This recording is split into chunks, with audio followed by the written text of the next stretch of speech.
Donald ट्रम्पच्या सल्लागारांचा Russia Ukraine संघर्षाशी भारताचा संबंध असल्याचा दावा. अमेरिकेतील शाळेत गोळीबार, 2 मुलांचा मृत्यू तर हल्लेखोराने स्वतःलाही गोळी मारली. फ्रान्सने मॅडगास्करच्या राजाची कवटी परत केली, तर ट्रॉफीसारखी संग्रहालयात सजवण्यात आली.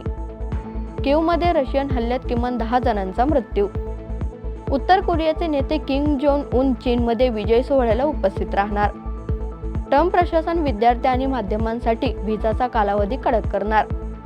हवामान बदलामुळे तुर्की, ग्रीस आणि सायप्रसमधील प्राणघातक वणवे अधिक भयानक बनलेत.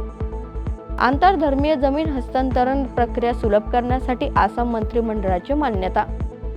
ब्रिटनमधील 85 भागात पाकिस्तानी रेप गँग सक्रिय, अल्पवयीन मुलींना ड्रग्जचे व्यसन लावून त्यांच्यावर बलात्कार.